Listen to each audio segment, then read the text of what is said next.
Welcome to the video and welcome to the all-new Toyota Highlander. It's finally arrived in Europe and we're going to take a look around the 7-seat SUV and take it for a drive. Big thanks to the Crossings Toyota Nays for letting us take the new Highlander for a spin. If this is your first time here, hit the subscribe button so you don't miss our test drives of the latest new cars on the market. The Highlander offers Toyota's tried and tested hybrid technology to those in the market for a large SUV. Within the Toyota model lineup, it sits between the RAV4 and the Land Cruiser. It is set to take on other rivals in the segment such as the Kia Sorento, Hyundai Santa Fe and Volvo XC90.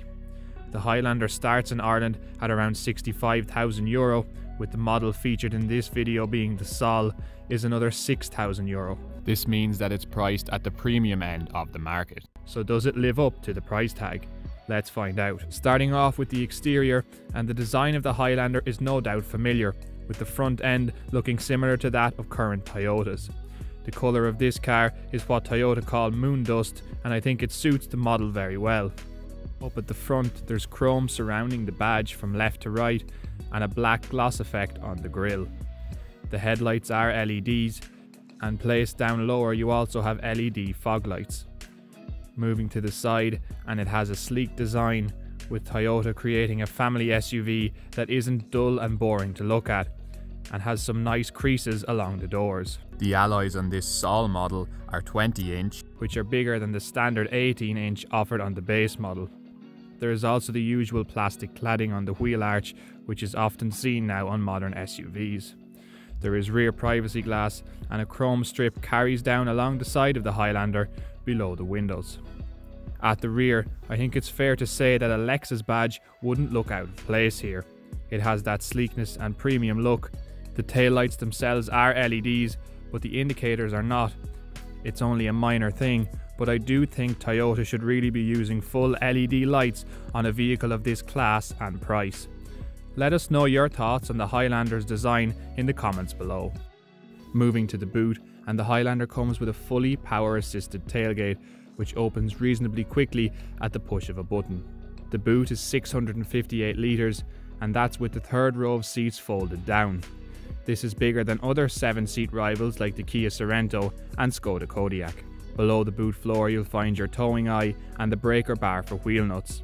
There's also storage for the parcel shelf, which tucks neatly out of view. There is a full spare wheel, and it's located underneath the Highlander. To raise the third row of seats, you just pull this little strap on the seat back. Legroom isn't massive here, but you can slide the second row forward to create a little more legroom. Generally though, it's mainly kids that are going to be sitting back here, as an adult could only do a short journey in the third row.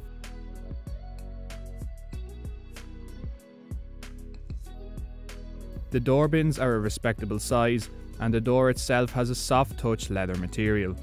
There is also a sun blind, and this spec has the darker wood trim on the doors. A panoramic sunroof is an option, and it comes standard on the next grade above. What do rear passengers get? Well, there is climate control with easy to use buttons, and below that there's 2 standard USB ports, so your rear passengers' devices won't run out of charge. The front seat backs also have pockets, which is always handy on a family car like this. These second row seats are far more spacious than the third, and I can comfortably sit behind my own driving position. I'm 6'4", and headroom isn't an issue either. Some other things worth mentioning back here: the seats are a nice grey leather. There are of course isofix points on these rear seats, and the centre armrest has cup holders. There's no ski hatch though if you were looking to load items through the gap. There is a slight rise in the floor, but it's not too bad. So then, the rear of the Highlander is a comfortable and spacious place to sit. Let's move up the front and see what that's like. There's also a decent sized door bin in the front of the Highlander, ideal for putting bottles and other bits and pieces. You get all round full electric windows, as well as electric folding mirrors. The front seat is also electrically powered, with memory settings for 2 people, and the controls are located here on the side of the seat. It's easy to find a comfortable driving position, and the steering wheel can also be adjusted manually with the side lever. There's also a heated steering wheel, which is a really nice feature, especially on cold mornings. The volume and audio controls, along with cruise control and lane assist buttons, are all located on the steering wheel, and it's easy to navigate through the menu in the driver's display. It would be nice to see a full digital display, but Toyota have decided to stick with traditional dials either side of the display screen. This means that everything is displayed in a simple, clear manner. Touchscreen is pretty much the same system found in all Toyotas nowadays, and it's easy to navigate. This spec of the Highlander adds extras like the brilliant JBL sound system, as well as built-in sat-nav, although you won't really need it as there's Android Auto and Apple CarPlay, which allows you to share Google Maps straight to the screen. There's also a reversing camera, which again is handy on a car of this size. It's good to see the Highlander gets normal climate control dials and is far easier to use than some rivals that use touchscreens to control the aircon. Around the gear stick you'll find the drive mode selector and more cup holders. Front passengers get 3 USB ports and a power outlet.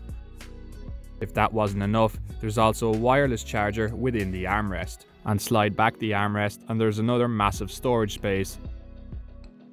The cabin feels well put together with soft touch materials scattered around the dash. I also think the wood trim in the center console really looks the part, and there is a solid thud when closing the doors. The Highlander's build quality is very high, as you would come to expect from the Japanese brand. The transmission in the Highlander is an eCVT, and the engine is a 2.5 litre petrol combining with 2 electric motors at both the front and rear axle. From behind the wheel of the Highlander, that 2.5 litre petrol does rev when you put your foot down, like all CVT transmissions. But it's not a case of all bark and no bite, as the Highlander can hit 100 km an hour in under 8 seconds, which for a car of this size is impressive. The hybrid system cuts in and out itself, and it is proven technology that Toyota has been using for years. From our research, the Highlander should average around 42 miles per gallon, with city and town driving really allowing the hybrid system to come into its own. There is an EV button that you can press and force the car to run solely on electric power if there's enough charge to do so. The cabin of the Toyota is really well insulated from road and wind noise, especially on the motorway. The suspension does a really good job of absorbing bumps in the road, while also proving to be stiff enough to allow the big SUV to surprisingly grip the road well in tight corners. There's lane keeping assist, which does a good job of keeping the car between the lines, particularly on the motorway. Blind spot monitoring and radar cruise control are also among the driving features. The Highlander is by no means sporty to drive, but it's very competent from behind the wheel that you may forget you're driving a vehicle of this size. There is no doubt that the Highlander has an upmarket feel, while also proving to be comfortable and efficient to drive. It is priced at the premium end of the market alongside some more premium brands, but the Highlander will definitely make sense to many buyers out there, and it should hold on to its value better than others. It is definitely worth a look if you're considering a large hybrid SUV, and the Highlander could very well become one of the best-selling cars in the segment. Thanks for watching this video. If you enjoyed it, please leave a like, hit the subscribe button, and leave us a comment below if you've anything to say. Thanks for watching Deck of Cars.